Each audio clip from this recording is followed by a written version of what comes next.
नमस्कार विद्यार्थी मित्रांनो, काल आपण आकृतीच्या माध्यमातून अपूर्णांकाची ओळख करून घेतली. तर आजही आपल्याला अपूर्णांकाची ओळख करून द्यायची आहे. आजच्या घटकाचं नाव आहे अपूर्णांक ओळख. मी फळ्यावरती काही आकृत्या काढलेत, वर्तुळ काढलेत आणि ते विशिष्ट पद्धतीने रंगवलेले आहेत. ते आपण सर्वांनी बघा. या पहिल्या उदाहरणामध्ये एक वर्तुळ पूर्ण रंगवलेला आहे आणि दुसरा वर्तुळ त्याचे 4 भाग करून त्याचा एक भाग रंगवला आहे. म्हणजे पूर्ण वर्तुळ रंगवलंय त्याच्यासाठी आपल्याला 1 लिहावं लागतं आणि जे अपूर्ण वर्तुळ रंगवलंय हा भाग अपूर्णांकाचा आपण काल शिकलो. तर याच्यासाठी एकूण भाग आहे 4, त्याच्यापैकी एक भाग रंगवला. मग हा अपूर्णांक वेगळ्याच पद्धतीचा तयार झाला. मग हा अपूर्णांक कोणता आहे, अशा अपूर्णांकाला काय म्हणतात, ही गोष्ट आपल्याला आज समजून घ्यायची. तर या अशा अपूर्णांकाला पूर्णांक युक्त अपूर्णांक असे म्हणतात. काय म्हणतात? पूर्णांक युक्त अपूर्णांक. मग पहिल्या आकृतीचा पूर्णांक युक्त अपूर्णांक झाला. एक पूर्णांक आहे आणि पुढचा भाग आहे 1/4. मग 1/4 म्हणजे 4 पैकी एक भाग. एकूण भाग 4, त्याच्यापैकी एक. म्हणजे बघा, आपण घरी जेवण करताना भाकरीचे 4 भाग करतो. 4 भागापैकी एक भाग आपण घेतो. तर एका भागाला आपण म्हणतो चतकोर भाग. मग हे चतकोर म्हणजे गणिताच्या भाषेमध्ये या चतकोरला म्हणतात पाव. मग इथं ही एक भाकर पूर्ण धरा आणि ही पाव भाकर धरा, म्हणजे 1/4 भाकर झाली. यालाच अपूर्णांकाच्या भाषेमध्ये 1.1/4 असे म्हणतात. आणि अशा अपूर्णांकांना पूर्णांक युक्त अपूर्णांक असे म्हणतात. बघा, इथं लिहितोय मी, अशा अपूर्णांकांना पूर्णांक युक्त अपूर्णांक असे म्हणतात. आता बघा, दुसरं उदाहरण बघा. इथं 3 वर्तुळ आहेत. 3 पैकी पहिले 2 पूर्ण रंगवलेले आहेत.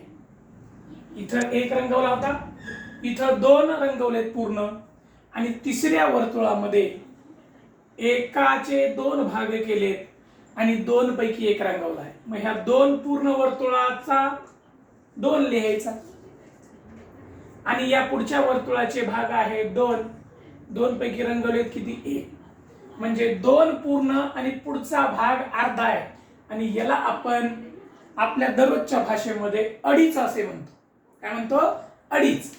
आणि या अडीचला वाचायचं कसं? अपूर्णांकाच्या भाषेत 2.1/2. म्हणजे बघा, घरी आपण जेवण करताना म्हणतो, आई मला 2.5 भाकर दे. आई बाबांनी आज 2.5 भाकर खाल्ली.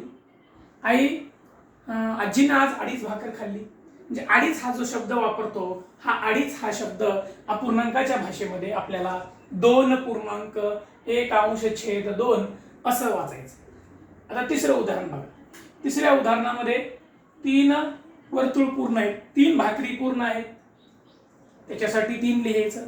आणि चौथी भाकर, चौथ्या भाकरीमध्ये 4 भाग केलेत, त्याच्यापैकी एक भाग रंगवलाय, म्हणजे तो एक भाग घेतला. म्हणजे 3 पूर्ण आणि पुढचा किती आहे बघा? 1/4. म्हणजे त्याला आपण काय म्हणतो? पाव म्हणतो. याचं वाचन असं करायचं, 3.1/4.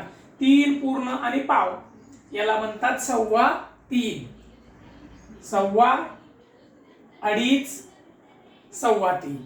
आता पुढे शेवटचं उदाहरण बघा. या शेवटच्या उदाहरणामध्ये 4 भाकरी पूर्ण आहे. भाकरी आपण उदाहरण घेऊ शकतो, सफरचंद घेऊ शकतो, कलिंगड घेऊ शकतो. असे वेगवेगळे व्यवहारातले उदाहरण आपण घेऊन असा पूर्णांक युक्त अपूर्णांक शिकू शकतो. मग 4 भाकरी पूर्ण आहेत आणि पुढच्या भाकरीमध्ये बघा, एकूण भाग केलेले आहेत 4 आणि 4 पैकी किती भाग दाखवलेला आहे? 1. एकूण भाग 4 म्हणजे 4 आहे पूर्ण, आणि पुढचा अपूर्ण भाग म्हणजे 1/4.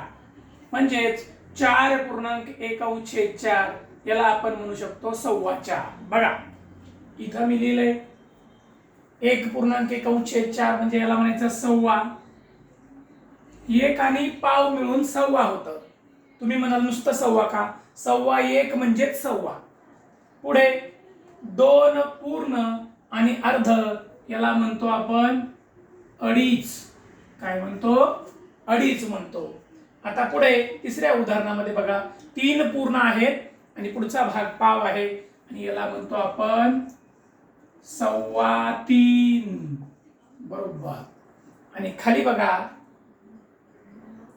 खालच्या भागामध्ये 4 पूर्ण आहेत आणि पुढे पण पाव आहे, याला म्हणतो आपण 4.25. तर अशा पद्धतीने अपूर्णांक हा भाग याच्यामधला नवीन भाग आज आपण शिकलो. त्या भागाचं नाव आहे पूर्णांक युक्त अपूर्णांक. म्हणजे ज्याच्यामध्ये पूर्ण संख्या असते आणि अपूर्ण संख्या पण असते, म्हणून अशा अपूर्णांकाला काय म्हणतात? पूर्णांक युक्त अपूर्णांक. आता इथं बघा मी एक अपूर्णांक लिहितोय 4 पूर्ण आणि अर्धा. 4 आणि अर्धा म्हणजे 4.5. मग याचं वाचन कसं करायचं? 4.1/2. आता विद्यार्थ्यांनी काय करायचं? असे पूर्णांक युक्त अपूर्णांक मनाने घ्यायचे आणि त्याचं वाचन करायचं. धन्यवाद.